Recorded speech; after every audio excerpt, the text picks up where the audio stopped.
There seems to be a popular sentiment among the gaming sphere that older games are just plain better than modern games. Now, I tend to think this is true, and some people have written this off as simply nostalgia or rose-tinted glasses, and that can certainly be true to an extent, but I really think there is more to it than just that. It's also important to keep in mind that we really only remember the good games from the past, not the crappy ones. There are plenty of stinkers both then and now, but the problem is that we used to get multiple quality releases each month, whereas now we're lucky to get 2 good AAA games in the calendar year. The problem isn't that there's too many bad games now. That's always been the case. It's that there's not enough good ones. Now, before we get into it, let's also make sure we're clear. So whenever we're talking about older games, we're talking about early to mid 2010s and before. So now let's get into the specifics about why we think these older games are better than the modern one. And I think the biggest and most obvious point is that older games were less corporate. Games back then, a lot of times, had clear leadership structures, there were studio heads. Now, a lot of these modern game companies, they're run like a Popeyes. There's no leadership in these modern studios whatsoever. Look no further than how CDPR leadership tried to handle corporate pressure versus an older school studio like Bungie in the Halo era. Myself and the board are the final decision makers, and it was our call to release the game. Although, believe me, we never ever intended for anything like this to happen. Every change and improvement needed to be tested, and as it turned out, our testing did not show a big part of the issues you experienced while playing the game.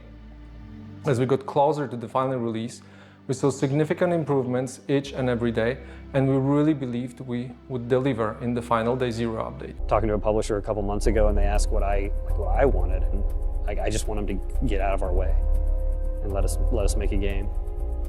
Trust that we're gonna do something great, give us the money to pay for it, and then get out of our way. Because of the corporate nature of a lot of the modern stuff, the artistic vision gets lost since a lot of these companies are just catering to the lowest common denominator these days. It really seems like shareholders and normies are like obsessed with photorealistic graphics instead of having like a unique art style or stylized graphics. Which is sad because the unique art styles are typically timeless, whereas we've seen so many issues here recently with the photorealistic graphics causing performance issues, but yet studios still insist on UE5 because that's what the normies want. Old games kind of remind me of the old Pizza Hut back in the 90s whenever they were red in a hut, instead of now the new corporate Pizza Huts, which is just like a gray box of sadness. Never forget what they took from us, man. Pizza Hut's no longer having huts. Cats and dogs living together. Pandemonium in the streets. McDonald's not having a ball pit. This isn't the America I remember. Another trend with older games is that they weren't afraid to experiment. A lot of recent releases here lately have become a lot more safe in their design. Oh man, don't get me started. Like, everything today has to be open world parry slop movie game nonsense. It just appeals to the knuckle-dragging normies of today. I can't stand it. They changed my beloved Neo 2 into open world parry slop. What are we doing? Getting with the times, man. Readjusting for modern audiences. And where that's really evident is when you compare this to a lot of old games. If you'll remember, Nintendo's 2 big flagship franchises, Legend of Zelda Majora's Mask and Super Mario Sunshine, at the times, vastly deviated from the established formulas that those franchises had set forth, but they both found success by trying something different. They didn't seem to be as afraid of losing. Well, I mean, whenever your budget is $400 million, you had better succeed. Yeah, you can't afford to take risks when games cost what they do now in the AAA world. We're just burning money like we're the Joker and Batman. But speaking of money, older games didn't try nickel and dime you nearly as bad as modern games do. AAA games cost so much to make now that they can barely turn a profit. So now what they try and do is to make every game live service to squeeze as much money out of you as possible to get the return on investment. The initial, $60, well, $80 as of current day, price of the game isn't good enough anymore. Why do they care about squeezing $80 out of a product when they want to make the next Fortnite or the next Apex Legends that's just a money printer for 10 years? A great recent example of the new cost of games is you have Final Fantasy XVI, which sold 3 million copies in its first week of release, which by just about any metric is really good. But the problem is, Square Enix still wasn't happy with this number because of the insane development and marketing cost. And what's even crazier is the game wasn't even that good. Again, it's not about being good anymore. This isn't a niche hobby for a specific audience. It's squeeze the most money out of the most people possible. Right, appeal to everyone and thus appeal to no one. Older games felt like they were made for a niche audience, which allowed their creative vision to shine. because they were making these tailored experiences to an extremely specific audience. Yeah, the specific audience being young men. Now we're aiming at everybody because, again, games cost so much to make, and people want to expand their horizons so far out that they're appealing to no one and losing everyone. Well, and even within just young males. We've talked about it at length, but remember the times where you were a nerd for being into games. I know Zoomers can't fathom this, where all guys weren't into games like it is now. Now, you even have your normie games where even the non-quote-unquote gamers are gonna play the yearly Call of Duty, Madden, FIFA, etc. Right. There used to be a stigma attached to it. You had to pay a price for entry, which was getting wedgies. And swirlies every now and then, if they were unmerciful. Luckily, the two of us were heavy enough that was never a problem. Now, moving on to our next point. Older games were often these really tight, linear, and highly curated experiences. Now, as we talked about before, it's like everything is moving towards this open world design, and it's really frustrating to see it because it loses a lot of its longevity whenever you go open world and start getting really formulaic. Like, by way of example, FromSoft games for the longest time have been these very linear, very carefully crafted experiences, right up until the point where you hit Elden Ring. When FromSoft made an open world game, that's whenever you started seeing a ton of problems that you didn't really have in older titles like progression or balancing or replayability. A lot of these problems were solved, and yet for whatever reason, because we're chasing trends, we open these problems back up. But Kodo, an open world in the Souls universe? That's revolutionary! Oh yeah, you won't hear the end of it about the revolutionary open world that's filled with a bunch of samey mines and caves and crypts. And repeats of the same boss multiple times over. But watch someone replay Elden Ring. Now, while the first playthrough may have been fun, whenever you look back on other people playing through that game, what they do is they go to the very specific areas to get the items for their build, and they ignore that open world and rush straight to the bosses and go straight to the end. So it renders all of it pointless. Most older games seem a lot more focused than these newer games, and they didn't really overstay their welcome, and they were very, very replayable. I'm thinking of games like Metal Gear Rising, Fable, Jak and Daxter, Burnout, the first 3 God of War games, games like that.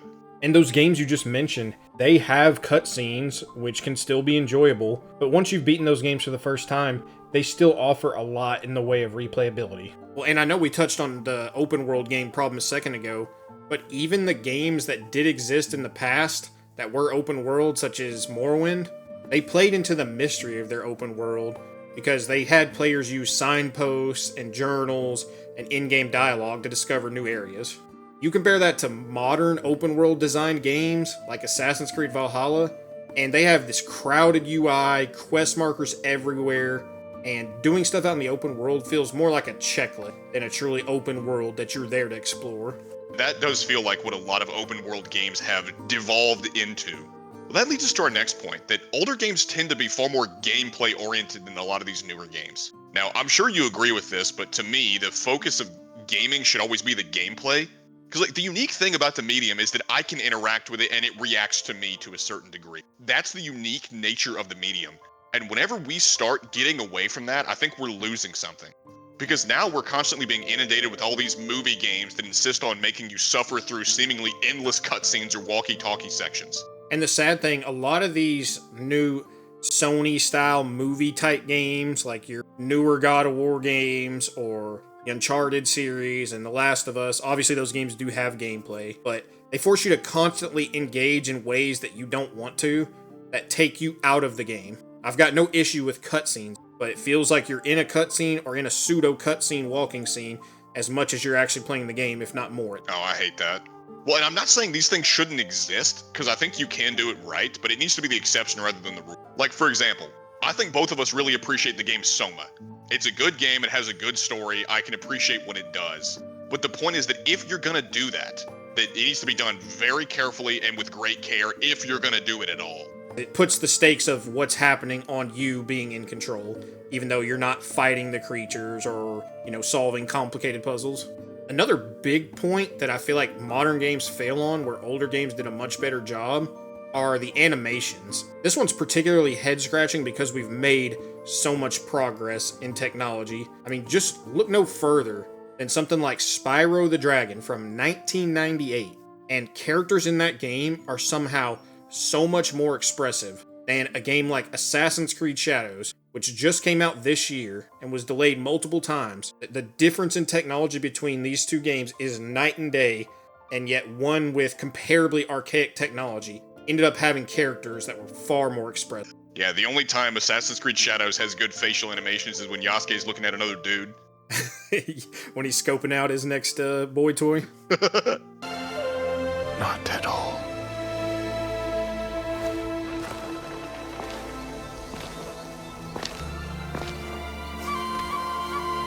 Yeah, you can miss me with all that mocap tech and photorealistic graphics. Just give me good animations. Come on now, what are we doing? More than just the animations, though. Like, not only did older games have better facial animations, but they also had a better understanding of people and character. Because we're both a big fan of the Gears of War series, particularly the first 3 games before the series fell off a cliff. I mean, compare Coltrane in the first 3 games to Dell in Gears of War 4 and 5. Cole, he is kind of a caricature of the over-the-top bombastic black guy, but we've known people like this. He's a very real-feeling character. Yes. I mean, every one of us who have been in a high school football team, you have a Coltrane there. Maybe not as exaggerated, but you know a guy like that. And Dell? I mean, Robert Downey Jr. in Tropic Thunder makes for a more convincing black guy than Dell. What are we doing? What do you mean, you people? Well, at least he's actually playing into the stereotypes. Dell is just Nathan Drake in blackface. You're this upset? About a pinprick? I have sensitive hands. And on the point of Coltrane feeling real, I just thought of a great clip of a former NFL player. Tell me this is not the Coltrane right here. Come on, Joe! Ah! Thank you, baby! Let's go! Yeah! It's got to be a triple coupon day! Wow! My blood pressure's rising even thinking about Dell. I'm glad I killed him. I know, man. That wasn't even a choice. You've made your choice!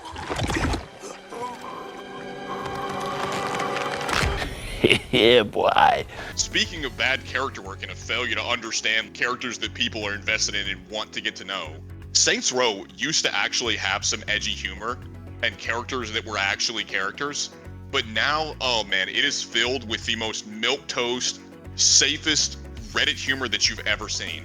Hey, the wage slave is back. How was your first day? Were the other mercenaries nice to you?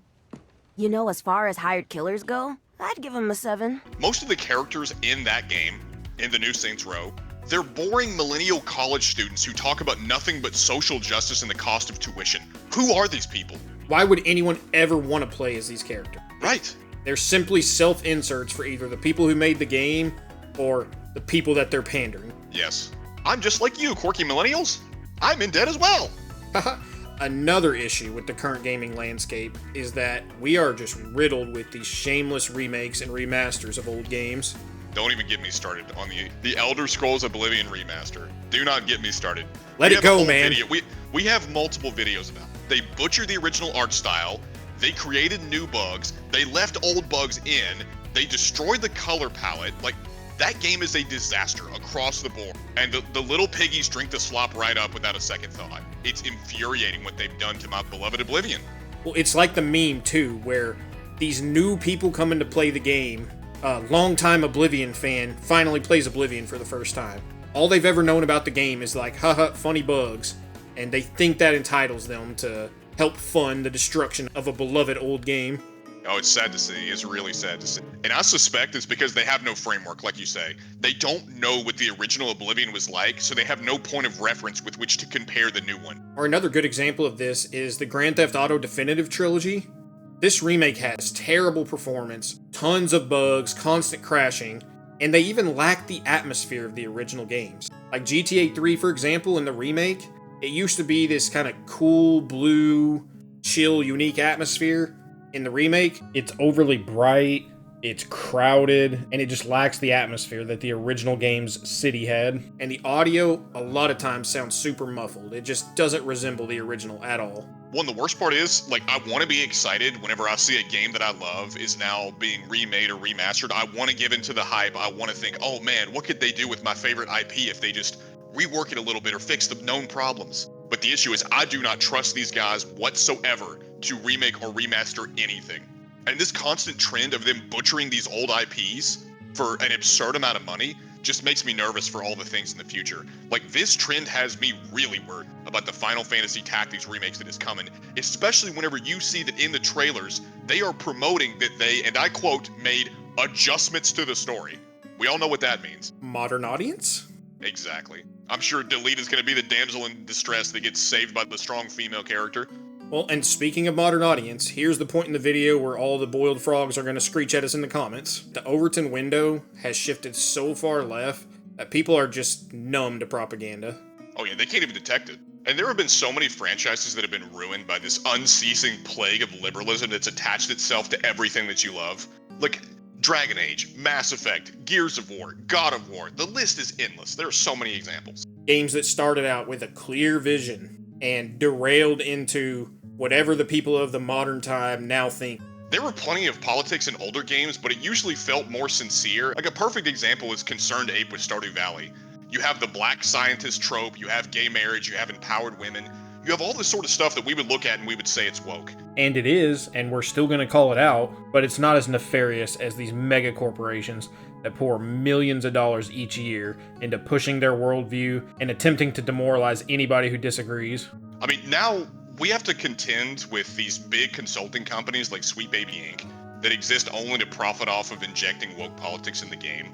And Sweet Baby Inc. is like the easy example because they're well known, but there's plenty of others that do this as well. Yep, we got our friends over at Black Girl Gamers who worked on Forspoken, got Hit Detection, who worked with Remedy and Bloober Team, and then my personal favorite, Gamer X, Gaymer, who worked with Dead by Daylight, who has a great pro-LGBTQ plus AI community. If I speak, I am in big trouble. In big trouble, and I don't want to be in big trouble. We'll end with this. New games are a huge waste of time and money when there are plenty of better, older games that exist. I mean, why on earth would you spend $70 or now $80 on a product that probably won't even work at launch? It takes up all the space on your hard drive and most likely will undermine some of your values. Why would you do that? Or whenever you have access to these quality older titles? I can tell you why. How are you going to know the latest new release that changed Asmongold's life if you don't buy it? Asmongold's life gets changed more than his shirt does. What are we doing? Well, on top of older games just pretty much being better across the board, one of the things I love about the older games is there's no social pressure attached to them. Whether it's FOMO, or feeling like you have to follow a narrative to fit in, or missing out on hype, or whatever the case is. You can play older games and enjoy them without any fear of these social repercussions while you simply wait for the new hot thing to go on sale if you simply have to buy the slop. But I don't recommend it. Well, and luckily with the current gaming landscape, if you wait 2 weeks, whatever the newest, most hyped up current game is, everyone will have forgotten about by that point. And for that reason, why not just go play an old game, start working through your backlog, while you wait for the new current thing to go on sale if you feel like you've got to play it.